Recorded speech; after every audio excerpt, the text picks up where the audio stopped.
Hi viewers, welcome to our channel. ప్రస్తుతం మనతో పాటు టీడీపీ స్పోర్ట్స్ పర్సన్ సూర్యదేవ్ లత గారు ఉన్నారు. వారితో ఒకసారి మాట్లాడదాం. మేడం నమస్కారం.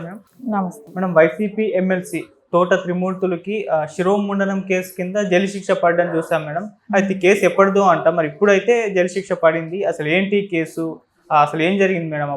అప్పుడు అతను మండపేటలో దగ్గర జరిగిన ఇన్సిడెంట్ రామచంద్రాపురంలో ఆయన ఇండిపెండెంట్ క్యాండిడేట్ గా పోటీ చేశారు త్రిమూర్తి గారు. ఆ టైంలో వీళ్ళు రిగ్గింగ్ పాల్పడటానికి ట్రై చేస్తే వాళ్ళు అడ్డుకున్న దానికోసం గాను, అంటే ఇది 1994 ఎలక్షన్లో ఇది జరిగింది.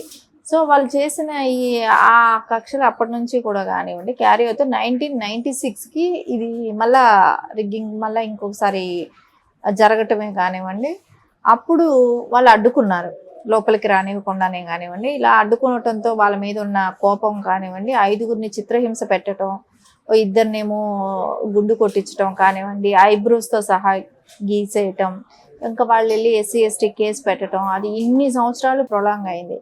ఆ కేసు పెట్టినప్పుడు కూడా వాళ్ళు SC STలు కాదు, వాళ్ళు SCలు కాదు, ఎందుకంటే వాళ్ళు మతం పుచ్చుకున్నారు, మతం పుచ్చుకున్న వాళ్ళు ఎలా అవుతారని చెప్పి త్రిమూర్తులు గారు ఆ కేసుని అంటే SCల కింద వాళ్ళని పరిగణించవద్దండి అని ఆయన కేసు ఇచ్చేసినట్టు అపీల్ చేసుకున్నట్టున్నారు.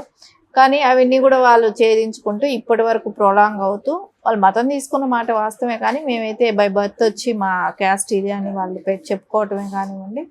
సో అవన్నీ కూడా జరగటంతో ఇప్పుడు వచ్చింది. సో 18 నెలలు జైలు శిక్ష, 2 లక్షలు పూచికత్తు కింద పెట్టమని చెప్పారు. సరే ఇవన్నీ కూడా చూస్తుంటే ఇప్పుడు ఏమో అనిపిస్తుంది, ఆయన అపీల్ చేసుకుంటాడు, హైయర్ కోర్టుకి వెళ్తాడు. సో త్రిమూర్తులు గారు ఆయన ఇప్పుడు వైసీపీ ఎమ్మెల్సీగా ఉన్నారు. దాని తర్వాత నెక్స్ట్ ఆయన ఆలోచన ఎలాగుందంటే ఆయన ఖచ్చితంగా మళ్ళా అపీల్ చేసేది ఒకటి ఉంది. నెక్స్ట్ ప్రజల్లో కూడా ఇప్పుడు ఎలక్షన్ క్యాంపెయిన్ లో కూడా ఉన్నాడు కాబట్టి, ఎందుకంటే ఆయన అంటే 2 సంవత్సరాలు లోపల కేసు కాబట్టి జైలు శిక్ష పడింది కాబట్టి కోర్టు దానికి అబ్జెక్షన్ లేదు. వాళ్ళ ప్రజల్లో ఎన్నికలకి వాటికి వెళ్ళటానికి అవకాశం ఉంది కాబట్టి వాళ్ళు రేపు పొద్దున ఎలక్షన్ క్యాంపెయిన్కే కానివ్వండి, రేపు పోటీ చేయడానికే కానివ్వండి అర్హులు అవుతారు కాబట్టి ఆయనకి కేసు పెద్ద అడ్డంకి కాకపోవచ్చు. సో నెక్స్ట్ ఆయన పోటీ చేయడానికి కూడా రెడీ అవ్వచ్చు.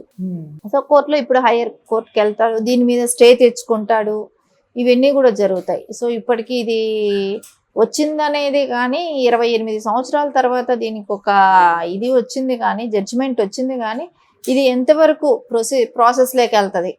సో ఆయన అరెస్ట్ చేస్తారా, సో అరెస్ట్ చేసే ఇది మళ్ళా ఏదో ఒకటి మన లొసుగులు ఎన్నో ఉన్నాయి లీగల్గా చూసుకుంటే, సో దాన్ని అడ్డం పెట్టుకొని మళ్ళీ వాళ్ళు అపీల్ చేసుకోవటం జరుగుతుంటుంది. మళ్ళీ వాళ్ళు ప్రజా జీవితంలో నార్మల్గానే ఉంటారు. ఈ 18 నెలలు అనేది రేపు హైకోర్టుకి వెళ్ళి మళ్ళీ ఇది వెళ్ళేటప్పటికి ఈ టైం పీరియడ్ మొత్తం మళ్ళీ తేడా వస్తూ ఉంటాయి, మళ్ళీ తగ్గుతుందేమో. సో ఇవన్నీ చూస్తుంటే ఖచ్చితంగా అయితే గెలిచారనే సంతోషం కన్నా కూడా సో దీని మూలాన పెద్ద యూజ్ లేకుండా ఉంది. ఇన్ని సంవత్సరాల తర్వాత కూడా ఇట్లాగే ఇంతే వచ్చింది అంటే జైలు శిక్ష పడటం అనేది తక్కువ పీరియడే కనపడుతుంది. ఓకే, ఇప్పుడు పోటీ చేస్తున్నట్టున్నారు కదా ఎమ్మెల్యే కదా.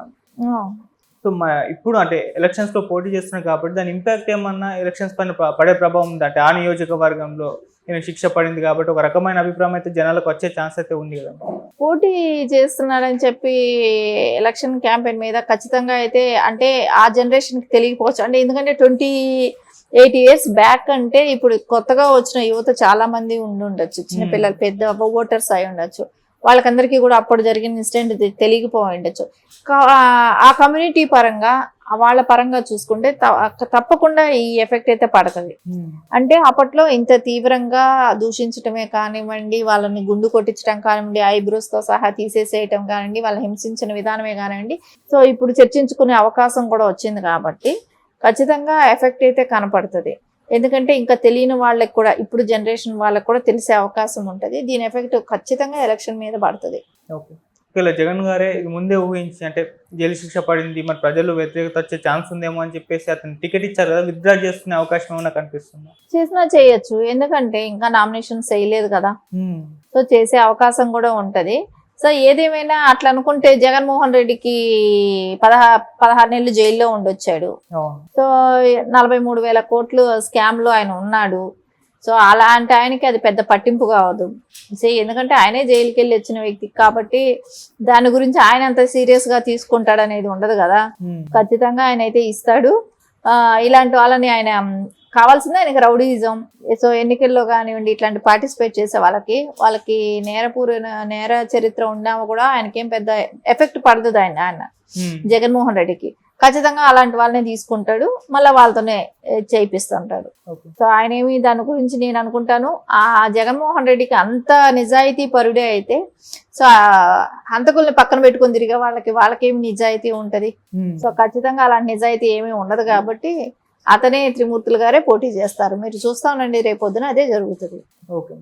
పోటీ చేసిన గెలిచే అవకాశం ఏమైనా కనిపిస్తుందంట? ఖచ్చితంగా మామూలుగా కూటమితో వచ్చిన తెలుగుదేశం టైంలోనే ఆయన గెలిచే అవకాశం ఖచ్చితంగా లేదు. ఇప్పుడు మళ్ళా ఇది వచ్చింది కాబట్టి జడ్జిమెంట్ రావటం ఒకటి. సో దానిలో ఇప్పుడు ఆ కమ్యూనిటీ వాళ్ళకి కొంచెం అర్థమవుతుంది కదా, కొంతమందికి తెలియపోయిండొచ్చు. ఇప్పుడు దీని గురించి చర్చించుకునే అవకాశం కూడా వచ్చింది కాబట్టి ఖచ్చితంగా వాళ్ళకి అందరికి తెలుస్తుంది. ఇప్పుడు యువత కూడా ఆలోచిస్తుంది కదా, ఆ టైంలో మా కమ్యూనిటీ వాళ్ళని ఈ రకంగా ఇబ్బంది పెట్టారా అనే ఆలోచన వాళ్ళకి కూడా వస్తుంది. కాబట్టి ఇప్పుడు న్యాయం జరిగింది అని అనుకుంటారు కదా, ఎవరైనా న్యాయం వచ్చింది కదా, మళ్ళా మనం అలాంటి వ్యక్తిని మళ్ళా మనం ఎందుకు గెలిపించి రేపొద్దున ఇలాంటి వాళ్ళని మన నెత్తిన పెట్టుకోవాల్సిన అవసరం మనకేంటి అనేది పక్కా ఎవరైనా ఆలోచిస్తారు. సో ముందే అతను ఓడిపోయే క్యాండిడేటే, తర్వాత ఇప్పుడు కూడా అదే జరుగుతుంది. Thank you so much. Thank you.